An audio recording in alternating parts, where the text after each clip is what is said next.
In a war between gods, it's always mortals who pay the price. And whoever believes immortality grants moral authority just wants to control you.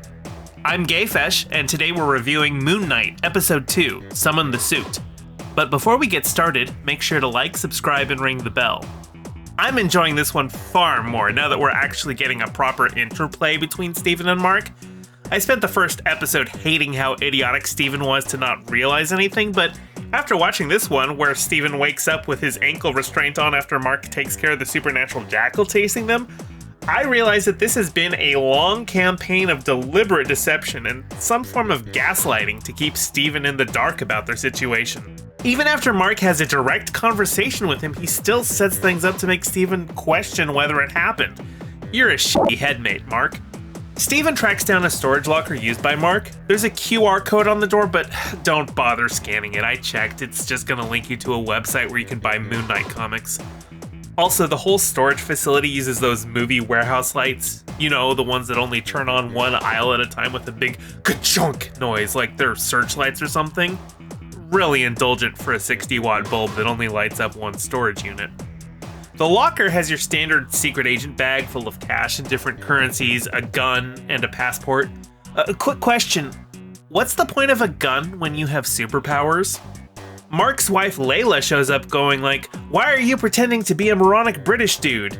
And she has the fakest American accent I've ever heard. I gather her character's from the comics, but is it essential to her character that she be American? Apologies if that's her actual accent, but it really reads like someone who picked up British English first. It appears as though Mark ghosted her because he wants to protect her, as Khonshu, the god who controls him and gives him the Moon Knight powers, is seeking her as his new avatar. Steven gets kidnapped by Arthur's cultists, and Arthur, who is Ammit's avatar, has a whole convo about the differing philosophies of Khonshu versus Ammit.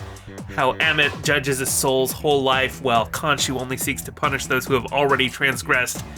Meanwhile, I'm sitting here like, why is punishment necessary in the first place? These people are all just pawns in a battle of the Pantheon. Layla shows up to rescue Steven, and Arthur's cult is extremely incompetent, because even Steven can get away from his goons. Arthur summons another one of those magic jackals to attack again.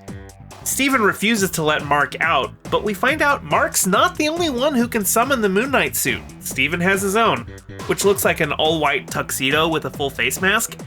The suit itself seems to grant super strength, though Steven clearly doesn't know how to use it. He eventually relinquishes control to Mark, who leads the jackal on an Assassin's Creed rooftop parkour chase before impaling it on a pyramid thing.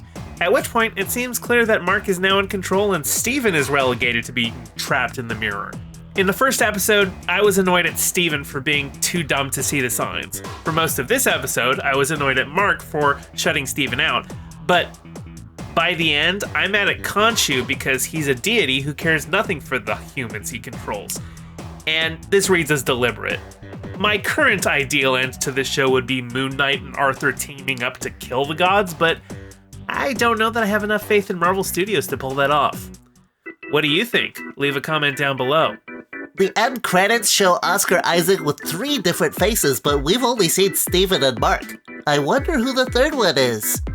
I'm sure there's a third identity in the comics, but I'm going in pretty blind here. Be sure to like, subscribe, ring the bell, and share the video with your friends. Subscribe to my Patreon to get shouted out in future videos. Check out my Bandcamp for banging tunes, including all the tracks you heard in this video. Follow me on Twitter at GayestFesh, and don't forget to check out my podcast, The Rest of Both Worlds, where I go through Star Trek The Next Generation with a friend who's never seen it.